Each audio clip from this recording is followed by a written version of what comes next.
നമസ്കാരം. മലയാളി വാർത്തയിലേക്ക് സ്വാഗതം. അഹമ്മദാബാദിൽ കഴിഞ്ഞ ദിവസം ഉണ്ടായ വിമാന അപകടത്തിന്റെ കാരണം എന്താണ് എന്നതിനെ സംബന്ധിച്ച് വിദഗ്ധർ പലരും വ്യത്യസ്തമായ അഭിപ്രായ പ്രകടനങ്ങളാണ് നടത്തുന്നത്. ഈ മേഖലയിൽ വിദഗ്ധരായിട്ടുള്ള പല ആളുകളും ഇപ്പോൾ ഇതിനെ കുറിച്ചിട്ടുള്ള ചർച്ചകളും ആഴത്തിലുള്ള പഠനങ്ങളൊക്കെ തന്നെ നടത്തുന്നുണ്ട്. പലരും പല നിഗമനമാണ് പറയുന്നത്, അല്ലെങ്കിൽ അതാണ് അവർ പ്രസ്താവിക്കുന്നത്. തകർന്നു വീഴാനുണ്ടായ കാരണം എന്താണെന്ന കാര്യം വിശദമായ പരിശോധനയിലൂടെ മാത്രമേ അറിയാൻ കഴിയുകയുള്ളൂ. അഹമ്മദാബാദ് വിമാനാപകടത്തിന്റെ കാരണം ബ്ലാക്ക് ബോക്സ് പരിശോധനയിൽ വ്യക്തമാകും. ഇതിനുള്ള ശ്രമങ്ങൾ അവിടെ നടത്തുകയാണ്. അതിനിടെ എന്താണ് വിമാനത്തിന് സംഭവിച്ചതെന്ന ചർച്ചകൾ സജീവമാണ്. പലരും ഈ ഒരു സമയത്ത് പല തിയറികളും പറഞ്ഞുകൊണ്ട് രംഗത്ത് വരുന്നുണ്ട്. UK പൗരന്മാരും ആ വിമാനത്തിൽ ഏറെ പേരുണ്ടായിരുന്നു. അവർക്കും ജീവൻ നഷ്ടമായിട്ടുണ്ട്. ഈ സാഹചര്യത്തിൽ അട്ടിമറി സൂചനകളൊന്നും ലഭിച്ചിട്ടില്ല. സാങ്കേതിക പ്രശ്നമാണ് അപകട കാരണം ഉണ്ടാക്കിയതെന്നാണ് നിഗമനം. എയർ ട്രാഫിക് കൺട്രോളിലേക്ക് വന്ന പൈലറ്റിന്റെ മെയ്ഡേ കോളാണ് ഇതിന് കാരണം. അപ്പോഴും അട്ടിമറിയും പരിശോധിക്കുന്നുണ്ട് എന്നതാണ് യാഥാർത്ഥ്യം. അന്വേഷണം ഇതിന് തെളിവാണ്. അതിനിടെ അപകട കാരണം ബ്രിട്ടീഷ് വിദഗ്ധരും തിരയുകയാണ്. ഗിയർ ഉയർത്താൻ പൈലറ്റ് പറഞ്ഞപ്പോൾ കോ പൈലറ്റ് വിംഗ് ഫ്ലാപ്പ് ഉയർത്തിയതാണോ എയർ ഇന്ത്യ വിമാനം തകരാൻ കാരണമെന്ന സംശയമാണ് ചില കോണുകൾ ഉയർത്തുന്നത്.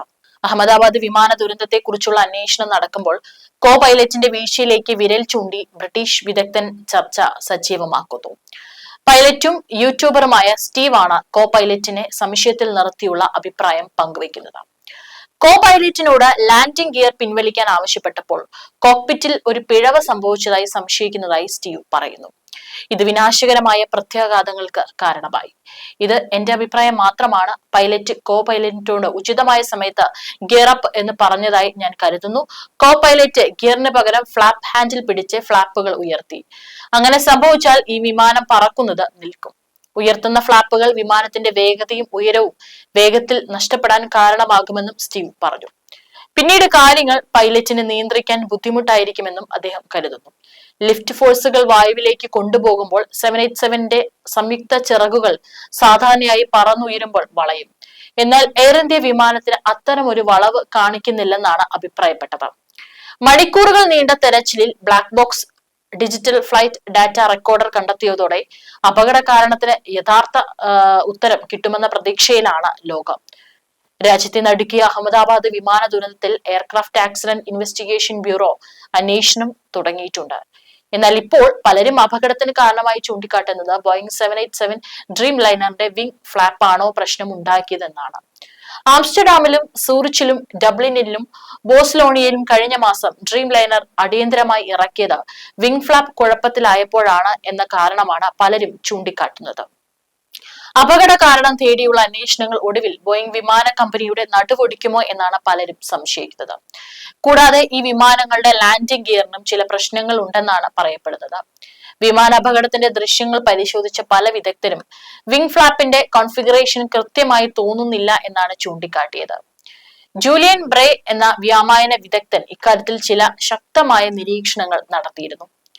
വിമാനം പറന്നുയരുമ്പോൾ കൂടുതൽ ലിഫ്റ്റ് ലഭിക്കുന്നതിനായി പൈലറ്റുമാർ വിമാനത്തിന്റെ ഫ്ലാപ്പുകൾ താഴ്ത്തും. എന്നാൽ ഈ അപകടത്തിന്റെ ദൃശ്യങ്ങൾ എയർ ഇന്ത്യ വിമാനത്തിന്റെ ഫ്ലാപ്പുകൾ അപ്പോഴും ചിറകുകളായി നിരപ്പായ നിലയിൽ തന്നെ ഉണ്ടെന്നാണ് കാണിക്കുന്നത്. ഫ്ലാപ്പുകൾ വിന്യസിച്ചില്ലെങ്കിൽ വിമാനത്തിന് വേണ്ടത്ര വേഗത്തിൽ ഉയരാൻ കഴിയുമായിരുന്നില്ല എന്നാണ് ബ്രേ അഭിപ്രായപ്പെടുന്നത്. ചിലപ്പോൾ പൈലറ്റുമാർ അവ വിന്യസിക്കാൻ മറന്നുപോയിരിക്കാമെന്നും ഇത് ദുരന്തത്തിലേക്ക് നയിച്ചേക്കാമെന്നും ചിലർ അഭിപ്രായപ്പെടുന്നുണ്ട്. ഫ്ലാപ്പുകൾ അനങ്ങാതിരിക്കുന്നത് വിചിത്രമാണെന്നാണ് ബ്രേ പറയുന്നത്. കഴിഞ്ഞ മാസമാണ് 4 ഡ്രീം ലൈനറുകൾ അടിയന്തരമായി നിലത്തിറക്കിയത്. ചിറകുകളിലെ ഫ്ലാപ്പുകളുടെ പ്രശ്നം കാരണമാണ് ഈ വിമാനങ്ങൾ നിലത്തിറക്കേണ്ടി വന്നത്. ഫിലാഡൽഫിയയിൽ നിന്ന് പറന്നുയർന്നതിന് തൊട്ടു പിന്നാലെ വിമാനം ആംസ്റ്റർഡാമിലേക്ക് മടങ്ങിയിരുന്നു. പിന്നീട് ഡബ്ലിൻ, ബാഴ്സലോണ, സൂറിച്ച് എന്നിവിടങ്ങളിൽ നിന്ന് ഫിലാഡൽഫിയയിലേക്കുള്ള വിമാനങ്ങളും ഇത്തരത്തിൽ എമർജൻസി ലാൻഡിംഗ് നടത്തിയിരുന്നു. മുൻ ബ്രിട്ടീഷ് എയർവേസ് പൈലറ്റ് അലസ്റ്റർ റോസൻഷെയിൽ പറയുന്നത് വിമാനത്തിന്റെ ലാൻഡിംഗ് ഗിയർ ഡൗൺ ആയിരുന്നു എന്നാണ്. വിമാനത്തിന്റെ ഫിംഗ് ഫ്ലാപ്പിനും പ്രശ്നമുള്ളതായി അദ്ദേഹം സംശയം പ്രകടിപ്പിച്ചിരുന്നു. വിമാനം മുകളിലേക്ക് പോകുന്നതിന് പകരം താഴേക്ക് വരുന്നതായിട്ടാണ് കാണുന്നതെന്നും റോസൻഷെയിൽ പറയുന്നു. ബോയിങ്ങിനെ പോലെയുള്ള പ്രശസ്തമായ വിമാന നിർമ്മാണ കമ്പനിയെ സംബന്ധിച്ച് ഇത് വളരെ ഗുരുതരമായ പ്രശ്നമാണ് ഉയർത്തുന്നത്. ലോകത്തെ പ്രധാന വിമാന കമ്പനികളെല്ലാം തന്നെ ഉപയോഗിക്കുന്നത് ബോയിങ്ങിന്റെ വിമാനങ്ങളാണ്. ഡ്രീം ലൈനറിന് മൊത്തത്തിൽ പ്രശ്നങ്ങൾ ഉണ്ടെന്ന് കണ്ടെത്തിയാൽ അത് കമ്പനിക്ക് തന്നെ വലിയ തിരിച്ചടിയായി മാറുമെന്നത് ഉറപ്പാണ്. അതിനിടെ അപകടത്തിൽ 290-ലധികം പേർ മരിച്ചതായാണ് അനൌദ്യോഗിക വിവരം. വിമാനത്തിൽ ഉണ്ടായിരുന്ന 241 പേരെ കൂടാതെ മെഡിക്കൽ കോളേജ് ഹോസ്റ്റലിലും പരിസരത്തും ഉണ്ടായിരുന്ന 49ഓളം പേർ മരിച്ചതായും വിദേശ മാധ്യമങ്ങൾ റിപ്പോർട്ട് ചെയ്തു. തിരിച്ചറിയാനാകാത്ത വിധം കത്തിക്കരിഞ്ഞതിനാൽ DNA പരിശോധനയിൽ സ്ഥിരീകരിച്ച ശേഷമേ ഔദ്യോഗിക കണക്ക് പുറത്തുവിടൂ. അപകടത്തിന്റെ കാരണം കണ്ടെത്തുന്നതിൽ നിർണായകമായ ബ്ലാക്ക് ബോക്സ് വിമാനം ഇടിച്ചിറങ്ങിയ BJ മെഡിക്കൽ കോളേജ് ഹോസ്റ്റലിന് മുകളിൽ നിന്നാണ് കണ്ടെത്തിയത്. വിമാനത്തിൽ അവസാന നിമിഷങ്ങളിൽ എന്ത് സംഭവിച്ചു എന്നതിൽ ബ്ലാക്ക് ബോക്സിന്റെ വിശദമായ പരിശോധനയിൽ വ്യക്തമാകും. അഹമ്മദാബാദിൽ എത്തിയ AAIB സംഘം സംഭവ സ്ഥലത്ത് പരിശോധന നടത്തി. ഗുജറാത്ത് സർക്കാരിലെ 40ഓളം ഉദ്യോഗസ്ഥരും അന്വേഷണത്തിന് സഹായിക്കുന്നുണ്ട്. അമേരിക്കയുടെയും ബ്രിട്ടന്റെയും സംഘങ്ങളും അന്വേഷണ രംഗത്തുണ്ട്. NIA സംഘവും സ്ഥലത്ത് പരിശോധന നടത്തി. മറ്റു കേന്ദ്ര ഏജൻസികളിലെ ഉദ്യോഗസ്ഥരും ഒപ്പമുണ്ടായിരുന്നു. അപകട സാഹചര്യം പരിശോധിക്കാൻ കേന്ദ്ര സർക്കാർ ഉന്നതതല സമിതിയും രൂപീകരിച്ചു. ബോയിംഗ് ഡ്രീംലൈനർ ശ്രേണിയിൽപ്പെട്ട വിമാനങ്ങൾക്ക് അധിക സുരക്ഷാ പരിശോധനകൾ നടത്തണമെന്ന് എയർ ഇന്ത്യക്ക് director general of civil aviation നിർദ്ദേശം നൽകി. വിമാന അപകടവുമായി ബന്ധപ്പെട്ട എല്ലാ വിവരങ്ങളും സുതാര്യമായി കൈമാറുമെന്നും അന്വേഷണവുമായി പൂർണ്ണമായി സഹകരിക്കുമെന്നും Tata Sons chairman N Chandrasekaran അറിയിച്ചു. വിമാനത്താവളത്തിൽ നിന്ന് 5 കിലോമീറ്റർ അകലെ മെഡിക്കൽ കോളേജ് ഹോസ്റ്റൽ മെസ്സിന് മുകളിൽ വിമാനം പതിക്കുമ്പോൾ വിദ്യാർത്ഥികളടക്കം 100-ലേറെ പേരാണ് അവിടെ ഭക്ഷണം കഴിക്കാനുണ്ടായിരുന്നത്. 4 മെഡിക്കൽ വിദ്യാർത്ഥികൾ, ഭാര്യമാരടക്കം 6 റെസിഡന്റ് ഡോക്ടർമാരുടെ ബന്ധുക്കൾ എന്നിവർ മരിച്ചതായി സ്ഥിരീകരിച്ചു. വിമാനത്തിൽ ഏകദേശം 1,25,000 ലിറ്റർ ഇന്ധനം ഉണ്ടായിരുന്നു. ഇത്രയും ഇന്ധനം കത്തിയമർന്നതിനാൽ പ്രദേശത്ത് വൻ തീപിടുത്തമാണ് ഉണ്ടായത്. പലരുടെയും മൃതദേഹങ്ങൾ കത്തിക്കരിഞ്ഞ നിലയിലായതിനാൽ തിരിച്ചറിയാനായി DNA പരിശോധന തുടങ്ങി.